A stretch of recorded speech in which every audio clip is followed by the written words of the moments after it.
89 doctors day special కుటుంబ సభ్యుల medicine పై 50% తగ్గింపు. డాక్టర్ కన్సల్టేషన్ ఉచితం. డైట్ మరియు ఎక్సర్సైజ్ చార్ట్, ఇమ్యూనిటీ బూస్టర్ మరియు ఫ్రీ కౌన్సిలింగ్. అన్ని రకాల అనారోగ్య సమస్యలకు మెడినైన్ తో పరిష్కారం. ఇంకోటి కువైట్ కంట్రీలో కూడా మర్డర్లు ఎక్కువ అవుతూ ఉంటాయని చెప్పి వింటూ ఉంటాము. అంటే కొంతమంది చేస్తారు, పిల్లనాయలు ఉంటారు కొంతమంది కోవిడ్ పిల్లోళ్ళు. వాళ్ళకి అదొక కుషాలన్నమాట. ఓకే. గన్లు పెట్టుకుంటారు, కత్తులు పెట్టుకుంటారు, కావాల్సుకొని రాడ్లు కొట్టుకోవడము. సో ఇట్లాంటి కుషాలు ఈ నడవని ఎక్కువ అయిపోయినాయి అవి. ఇంకా ఈ నడవని పిల్లనాయలు ఎక్కువ అయిపోయినాయి. రచ్చలు పడ్డం, కొట్టుకోవడం, రోడ్ల మీద కార్లతో గుద్దుకోవడము, ఇట్లాంటి ఎక్కువ అయిపోయినాయి. ఓకే. తెలుగు వాళ్ళు నాకు ఇబ్బందులు పెడుతుంటారు అక్కడ? తెలుగు వాళ్ళని ఏమి ఇబ్బంది పెట్టరు. ఓకే. ఇబ్బంది అంటే ఇదే ఇళ్లలో ఏదన్నా ఉంటుంది. ఇప్పుడు నువ్వు నీ ఇంట్లో నేను డ్రైవర్ అయితే నీ ఇంట్లో ఏదైనా ఇబ్బంది ఉంటే నన్ను అంతే. బయట వాళ్ళు ఎవరు వచ్చి నేను ఇబ్బంది పెట్టరు. ఓకే. బయట కోయటి వాళ్ళు వచ్చి ఇబ్బంది పెడితే మా కోయటి పోయి వాళ్ళతో రచ్చపడతాడు, అట్లా ఉంటుంది. ఓకే. అంటే అక్కడ ట్రావెలింగ్ ఎలా ఉంటుంది? మీరు డ్రైవర్ చేస్తారు కదా, అక్కడ ఎలా ఉంటుంది? అక్కడ driving traffic rules and regulations కానీ ఏ విధంగా ఉంటాయి? పర్ఫెక్ట్గా ఉంటాయి. ఎక్కడికైనా మిస్టేక్ చేసినా కెమెరాలు రెడీగా ఉంటాయి. అక్కడ ఊరికే జైలు వేస్తారంట కదా? ఊరికే అంటే అక్కడ చిన్న మిస్టేక్ ఏమైనా చేస్తే దొంగతనము, లంజరికము ఇట్లాంటి వేస్తే బేహసర్ లోపల. ఓకే. చిన్న దొంగతనం చేసినా అయిపోయాయి. చిన్నది ఏది ఎత్తుకున్నా అయిపోయింది. దొంగ పెద్ద దొంగ వేస్తారు. ఓకే. ఎవరైనా వెళ్ళారా అట్లా మీకు తెలిసిన వాళ్ళు జైలుకి? చాలా మంది ఉన్నారు, నాకు తెలిసిన వాళ్ళు తెలియరు. చాలా మంది ఉన్నారు జైల్లో ఉన్నారు కదా. అవును, తెలుగు వాళ్ళు కూడా ఏ జైల్లో పోయినా మనల్ని కలుస్తారు అంటూ ఉంటారు. ఈ నడవని కానూన్ అని ఒకటి పెట్టినారు. అంటే కానూన్ అంటే చాలా ఏళ్ళు జైల్లో ఉండి వాళ్ళందరినీ రిలీఫ్ ఇస్తాను అనమాట. మన ఇండియా కానూన్ అని వాళ్ళకి పెడుతుంది. జైల్లో ఎవరైతే ఉన్నారో వాళ్ళందరినీ పంపిమని చెప్పి సమావేక్షణ పెడతారు అనమాట. ఈ నడవనే పెట్టినారు అది. అవును, చాలా మంది వచ్చారు ఇండియాకి. అవును, అట్లా పెడతా ఉంటారు అప్పుడప్పుడు. అంటే ఒక తెలుగు వాడిగా అక్కడ తెలుగు వారి కష్టాలు కానీ వాళ్ళ బాధలు వాళ్ళ ఇబ్బందులు చూస్తూ ఉంటే నీకేమనిపిస్తూ ఉంటుంది అన్న? ఈ కోవిడ్ వద్దురా నాయన అనిపిస్తుంది. స్టార్టింగ్ అలా అనుకున్నారా? ఎగ్జైట్మెంట్? మా అమ్మ 14 ఏళ్ళు ఉంది సౌదీలో. అంటే కోవిడ్ అవతల సౌదీ. అవునా? సో అదంతా ఒకటే. సౌదీలో 14 ఏళ్ళు ఉంది. నేను అంత పిల్లోడిని, అప్పుడు వదిలేసిపోయింది. అందరూ మీ అమ్మ చచ్చిపోయిందిరా, ఫోన్ చేద్దాం సరిగా. ఫోన్లు ఉండేవి కాదు అప్పుడు, ల్యాండ్ ఫోన్లు ఉండేవి. సో మీ అమ్మ చచ్చిపోయింది అని బాధ పెట్టేవాళ్ళు అమ్మ. 14 ఏళ్ళు ఉంది అక్కడే. వదిలిపెట్టి వెళ్ళిపోయిందా మిమ్మల్ని? వదిలిపెట్టిందంటే ఇంకా బతుకుదురు కోసం పోయింది. అక్కడ వాళ్ళు చాలా ఇబ్బంది పెట్టినారు. హౌస్ అరెస్ట్ చేసినారు, రూమ్ లో వేసి అన్నం పెట్టకుండా సరిగా. మా అమ్మని సిగరెట్లతో కాల్చి చాలా ఇబ్బంది పెట్టినారు మా అమ్మని. అక్కడ కువైట్ లో? సౌదీలో. ఓకే. సౌదీ చాలా మంచి కంట్రీ అనమాట. ఈ కువైట్ కన్నా కొద్దిగా బెస్ట్ అక్కడ. కానీ అక్కడే ఎందుకు మా అమ్మని చాలా ఇబ్బంది పెట్టినారు. మళ్ళీ మా అమ్మ 14 ఏళ్ళు అంత ఇబ్బంది పడి ₹1 కూడా తేలా ఇంటికి. కానీ మళ్ళీ సౌదీకి పోయింది మా అమ్మ. అదే ఆ ఇంటికి కాదు, వేరే ఇంటికి. ఇంకా మా అమ్మ డేర్ చూసుకుంది. ఓకే. ఓకే. అంత ఇబ్బందులు పడ్డా కూడా మళ్ళీ పోయింది సౌదీకి, వేరే ఇంటికి. అంటే డబ్బు. ఓకే. అంటే అమ్మ చిన్నప్పుడే మిమ్మల్ని వదిలిపెట్టి వెళ్ళిపోయింది అని చెప్పి చెప్తున్నారు. అంటే ఇంట్లో ఎంతమంది ఉంటారన్న మీరు? 2 అక్కలు, ఒక చెల్లి, నేను. అందరికి పెళ్ళి అయిపోయినాయి ఇప్పుడు. ఓకే. 2 అక్కలు, ఒక చెల్లి, మీరు. నాన్న చనిపోయాడు. సో ఇలా హెల్త్ ఇష్యూ అన్న. ఎలా ఉంటుంది నాన్నతో బాండింగ్ మరి? నాన్న తాగుతాడని నేను మాట్లాడేవాడిని కాదు. నాన్నతో మాట్లాడలే? ఎక్కువ బాండింగ్ లేదా? ఎక్కువ మాట్లాడను. ఎందుకు? తాగుతాడని. అంటే తాగుతూ ఉంటారు కదా. తాగుతూ ఉంటారు, అప్పుడు తెలియదు కదా నాకు. సో ఆయన పోయిన తర్వాతే తెలిసింది ఆయన విలువ.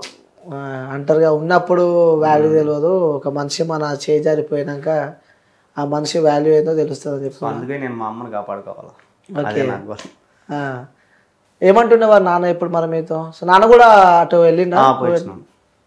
స్టార్టింగ్ లో చెప్పారు నాన్న మమ్మీ మొత్తం అక్కడే. అంటే మీ మదర్ ఇక్కడ నుంచి వెళ్ళినప్పుడు నాన్న మీతో ఉండేనా? ఉన్నాడు. ఓకే. మా నాన్న వెళ్ళకుండా అమ్మని పంపించారు మరి? అదే నాకు నచ్చదు. అదొకటి, ఇంకా తాగుడు, ఇవి రెండు నాకు నచ్చలేదు ఆయన దగ్గర.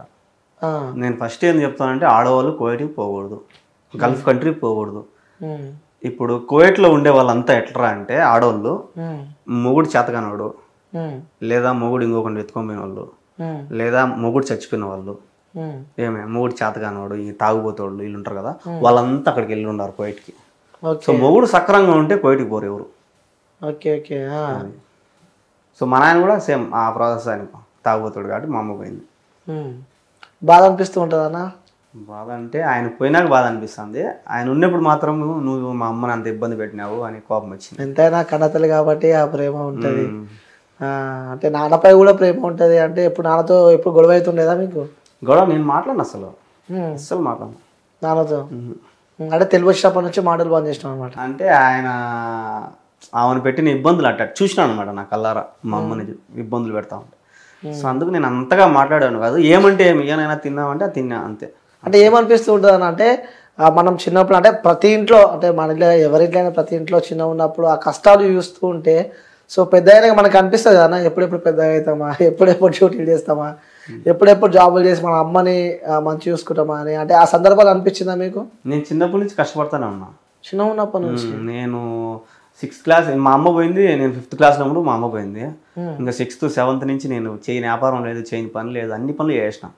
ఈ పని అని లేదు, మొత్తం అన్ని పనులు చేసిన. కూరగాయలు అమ్మినా, మామిడికాయలు అమ్మినా, జ్యూసులు అమ్మినా, చపాతీలు రోడ్ల మీద చపాతీలు వేసి అమ్మినా, అన్నీ చేసిన. మొత్తం ఈ పని అని లేదు. మెకానిక్ షెడ్లలో పని చేసిన, ఆటో దోలినా, కార్ దోలినా, లారీలు దోలినా, అన్నీ అయిపోయినాయి. చిన్న ఏజ్ ఉంటే కష్టాలు పడుకుంటూ వచ్చినారు. అన్నీ అయిపోయినాయి. ఎలా అన్న అంటే ముగ్గురు ఆడపిల్లల పెళ్ళిళ్ళు అయిపోయినా, ముగ్గురు అయిపోయినా? అన్నీ మా అమ్మే చేస్తుంది.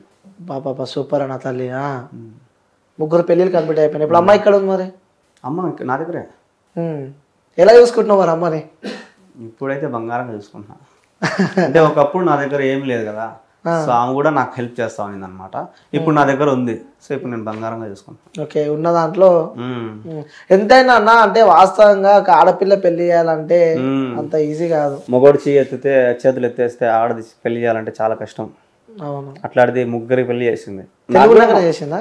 తెలుగు ఉన్నప్పుడు చేసిందా? నీకు ఇక్కడ చిన్న ఉన్నప్పుడు చేసిందా? నాకు పెళ్ళి అయిన తర్వాత మా చెల్లెలు కూడా మా అమ్మాయి చేసింది. నాది లవ్ మ్యారేజ్. ఓ లవ్ మ్యారేజ్. అవి చూస్తూ ఉన్నా వీడియోస్. ఎలా అన్న లవ్ మ్యారేజ్ అంటే ఫస్ట్ ప్రపోజ్ ఎవరు చేసారు? అఫ్ కోర్స్ అబ్బాయిలే చేస్తారు. అమ్మాయి. ఓకే, అక్కడ నుంచి ప్రపోజ్ వచ్చింది. ఏ ఏజ్ లో వచ్చింది? నాకు అప్పుడు 18 ఏళ్ళు, మా పాపకి 13. చిన్న వయసులో పెళ్లి చేసుకున్నాం మేము. ఓకే, ఇష్టపడి పెళ్లి చేసుకున్నారు. సేమ్ క్యాస్ట్ అంతా? Same caste. ఓకే, పెద్దల పెళ్లి చేసుకున్నారు. అందరిని నేనే ఒప్పించిన. గుండె గట్టిదంటూ ఒప్పించి పెళ్లి చేసుకున్నా అంటారు. ఓకే, అంటే మొన్న మీరు కువైట్ నుంచి రిటర్న్ వచ్చేటప్పుడు సర్ప్రైజ్ చేసినారు. లిటరల్లీ చెప్తున్నా, ఆ వీడియో చూస్తే నిజంగా చెప్తున్నా అవసరం. అట్లా అంటే నేనైతే రిపీట్ చేస్తూ చూసిన అనమాట. క్రేజీ మస్తు అనిపించింది. నువ్వు ఏడ్ చేసినావు అన్న? మా అమ్మని చూస్తే నాకు మా నాన్న అంటే చేతకాక నేను వదిలేసుకున్నానేమో, ఏమి కూడా ఆడ మిస్ అవుతుందేమో అని ఒక భయం వేసేసింది నాకు. అందుకు ఏడుపు వచ్చేసింది. కొద్దిసేపు ఆమెతో మాట్లాడదాం అనుకున్నా నేను, ఎవరు అది ఇది అని. అవును, చూసిన. అలాగే అమ్మ ఇంకా మీ అందరు పెళ్లిళ్ళు చేసినా కూడా ఇంకా పని చేస్తుంది. ఆమెకు చెప్తే విననే తెలుసా, ఇప్పుడు కూడా వినదు. నేను చేయాల్సి అసలు వాళ్ళ అమ్మ ఇప్పుడు బతికే ఉంది. ఇంకా 100 ఏళ్ళు దాటి ఉన్నాయి. ఆమె కూడా ఇప్పుడు పని చేస్తాను. వీళ్ళందరికీ అదొక జమ్లా అయిందన్నమాట. అట్లా స్ట్రాంగ్ అనమాట. అదే మొన్న మీ సర్ప్రైజ్ వీడియోలో కూడా అమ్మ ఐరన్ చేస్తూ ఉంది. సడన్ గా షాక్ అయిపోయింది. అంతా జల్దీ గుర్తుపట్టేసింది. నేను తీసేసిన కదా, ఎడిట్ చేసిన కదా. అవో ఏడ్చారు, చూసిన వీడియోస్. చాలా మంది కూడా కింద కామెంట్ చూస్తుంటే చాలా ఎమోషనల్ అయిపోయారు ఆ వీడియో చూస్తూ ఉంటే. ఫస్ట్ మీ అక్క దగ్గరికి వెళ్ళారు కదా? అక్క అంటే ఆ నుంచి రావడము చెన్నై నుంచి కదా వచ్చేది. సరే ఇంకా పోతా అక్కడే కదా, తిరుపతిలోనే కదా అని చెప్పి అక్క దగ్గరికి వెళ్ళిన. అక్క కూడా ఎంత ఎమోషనల్ అయిపోయింది అన్న. అక్కకి రాత్రి ఫోన్ చేసిన, అంటే మామూలుగా కెమెరా ఆఫ్ చేసి వీడియో కాల్ చేసి బ్లాక్ చేసేసి, నేను కింద ఉన్నా రాక, మీ ఇంటి కింద ఉన్నా అని చెప్పిన. పరిగెత్తుకుంటూ వచ్చింది అప్పుడు రాత్రి. మళ్ళీ కెమెరా ఓపెన్ చేస్తే రూమ్ లోనే ఉన్నా. రాత్రి ఫోన్ చేసి మాట్లాడినా, పొద్దున్నే వచ్చి ఇక్కడ ఉండవు షాక్ అయిపోయింది అక్క. నిజంగా అది కూడా క్రేజీ అనిపించింది. తర్వాత మీ చెల్లెలు, మీ ఇంట్లో వైఫ్ పక్కన ఇంకా మా చిన్నక్క ఉంది, కానీ మా చిన్నక్క కడప అనమాట. ఫోటో పెట్టారా? చిన్నక్క మిస్ అయినా అప్పుడు. ఓకే, ఫోటో అయితే పెట్టారు కదా, చూసిన తర్వాత నెక్స్ట్ రిప్లై ఏమొచ్చింది అంటే చాలా మంది క్వశ్చన్ మార్క్. అది ఫోటో పెట్టాడు కానీ ఆపేసారు అనుకుంటా మీరు. అంటే ఆ అక్క మళ్ళీ ఫోన్ చేసింది, దాన్ని నేను తీలాగిపోయిన వీడియో. ఓకే, సో అంటే కష్టపడుకుంటా పని చేసుకుంటా అంటే ఈ లైఫ్ ఎలా అనిపిస్తుంది అంటే ఈ జన్మ అంటే కొంతమంది భయపడతారు, ఇబ్బందులు వస్తున్నాయి అంటే భయపడి అక్కడికి లైఫ్ ఎండ్ చేసుకుంటారు కొంతమంది. సో సూసైడ్ అటెంప్ట్ చేసుకుంటారు. అరే ఇన్ని కష్టాలు నాకే వచ్చినాయి అని చెప్పి కూడా ఇబ్బందులు పడి ఆ సూసైడ్ కానీ సో సంథింగ్ ఇక్కడ యాక్సిడెంట్ కానీ ఏదో ఒకటి చేసుకుంటూ ఉంటారు. అలా మీకేమనిపిస్తుంది అంటే మీరు కష్టపడి చిన్నప్పుడే అంటే నాన్న సపోర్ట్ లేకుండా మదర్ సపోర్ట్తోనే ముగ్గురు అక్కల పెళ్ళిలో ఒక చెల్లె, సో ఈ అన్నీ తలుచుకుంటే ఏమనిపిస్తూ ఉంటుంది మీకు? ఒకసారి నేను కూడా చచ్చిపోదాం అనుకున్నా కదా. మీరు కూడా సూసైడ్ అటెంప్ట్ చేసుకోవాలా అనుకున్నా. ఎందుకురా ఈ జీవితము, ఎందురా ఇది అని అనిపించింది. సో కాదు, నాకు ఫ్యామిలీ ఉంది, మా అమ్మ ఉంది, నా వైఫ్ ఉంది, ఇంకా ఏదో ఉంది నా దగ్గర, తీయాలి దీన్ని బయటికి. సో ఇట్లా ఇంకా కంటిన్యూ అయిపోయింది. ఎందుకన్నా సూసైడ్ ఎందుకు చేద్దాం అనుకున్నా? కరోనా టైంలో కరోనాకు ముందు షూటింగ్ చేస్తా ఉన్నా, ఆడిగిడి పోయి ఏదో చిన్న చిన్న క్యారెక్టర్లు చేసుకుంటా డబ్బులు. ఇండస్ట్రీలో కూడా ఉన్నావా? ఇండస్ట్రీ అంటే మా కడప జిల్లాలో ఉన్నాయి, ఇక్కడ కాదు. Okay okay. సో అక్కడ చేసే వాళ్ళ దగ్గర చేస్తా ఉన్నా, అక్కడ కొద్దిగా ఇస్తా ఉన్నారు మనకు. ఇంకా కరోనా టైంలో ఇంకా షూటింగ్లు కూడా ఆగినాయి, మనకి ఇంకా ఇన్కమ్ లేదు, ఎవరైనా డ్రైవింగ్ కూడా పిలిచడం లేదు, అందరూ భయపడుతున్నారు, బండ్లు కూడా పంపించడం లేదు ఆడికి కరోనా అని చెప్పి. సో ఇంకొక నెలలో బాగా అప్పులు చేసిన. సో అప్పులు చేసినా ఇంకా వాళ్ళకి కట్టాలి కదా. ఈ కరోనా లాక్డౌన్, కూరగాయలు అమ్మిన, ఆటోలో కూరగాయలు వేసుకొని పోయి అమ్మిన, మాస్క్ పెట్టుకొని అమ్మిన, ఎవరన్నా చూసి కనుక్కుంటారని. సో అట్లా కూడా నా వల్ల కాల, ఈ అప్పులు అట్ట తీరవు, ఆడొచ్చే 1500కి సరిపోదు మనకు. ఇంకట కాదు కోవిడ్కి వెళ్దాము అని అనుకున్నా, మళ్ళా లాక్డౌన్ పడుతుందేమో భయపడి చచ్చిపోదాం అనుకున్నా. ఓకే. అప్పుడు మాత్రం కొద్దిగా ఆలోచించిన, వద్దు బతకాల, సాధించాలా. అంటే అలా ఆ లైఫ్ మీద విరక్తి కొట్టి ఇక చనిపోదాం, ఇక లైఫ్ ఇక్కడికే అయిపోయింది, ఎండ్ అయిపోయింది అని కూడా చాలా మంది అనుకుంటున్నారు. సో వాళ్ళకి మీరు ఏం చెప్పాలనుకుంటున్నారు? ఎందుకంటే మీరు ఆ రోజు ఆగారు కాబట్టే ఈరోజు ఈ పొజిషన్లో ఉన్నారు. సో ఫ్యామిలీ అంతా సంతోషంగా ఉన్నారు, సో మంచిగా హ్యాపీగా లీడ్ చేస్తున్నారు. ఒక్కవేళ అదే రోజు అది జరిగి ఉంటే సిచ్యువేషన్ ఏ విధంగా ఉండేదన్న? నేను దాన్ని బట్టి ఒకటే చెప్తా, సచ్చి సాధించే కన్నా బతికి సాధించాలి. ఎందుకంటే నేను ఇప్పుడు బతికి సాధించిన, అంతే దానికి ఆన్సర్. బతకాలి, ఇంకా లైఫ్ చాలా ఉంది, ఇంకా చాలా లీడ్ చేయాలంటారు. వన్స్ ఆ రోజు స్టాప్ అయితే మాత్రం ఈరోజు ఇంకా వేరేలా ఉండేది అంటారు. అవును. ఏం చేశారన్న మూవీస్? సారథి అని ఒకటి, మన ఎన్టీఆర్ వాళ్ళ అన్న తారకరత్న చనిపోయినారు కదా. అవునా? సో ఆ సార్తో ఒకటి అయింది. ఇంకా 2 సినిమాలు ఇంకా రిలీజ్ కాలేదు. ఏంటి మీ ఆశ, మీ గోల్, మీ డ్రీమ్ ఏంటి? డ్రీమ్ అంటూ ఏం లేదు, డబ్బు బాగా సంపాదించాలి. సంపాదిస్తున్నారు కదా ఇప్పుడు పోగొట్టిందంతా అది ఎవరు తెలియదు. సో పోగొట్టినా కదా చాలా, అదంతా లాక్కోవాలి కదా నేను.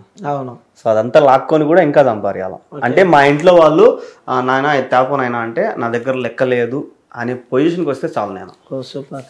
అంటే అంటూ ఉంటారు చుట్టుపక్కల వాళ్ళు, అరే యూట్యూబ్ నుంచి మస్తు రెవెన్యూ వస్తుంది వానికి ఏందని చెప్పి కూడా అంటూ ఉంటారు. సో మనం ఎంత కష్టపడ్డారో వాళ్ళు ఎవరు చూడరు, సంపాదిస్తున్న ఫుల్ డబ్బు వస్తుందని చూస్తారు. అలాంటి సందర్భాలు ఎప్పుడైనా ఎదుర్కొన్నారా? చాలా కోవిడ్లో ఉన్నప్పుడే ఆల్రెడీ మా ఊర్లో టాక్ వచ్చేసింది 20-30 లక్షలు సంపాదించాడని. అదే 20-30 లక్షలు ఉంటే నేను ఎందుకుంటాడు, అదే మరుసటి రోజు ఇంటికి వచ్చేసింది నేను.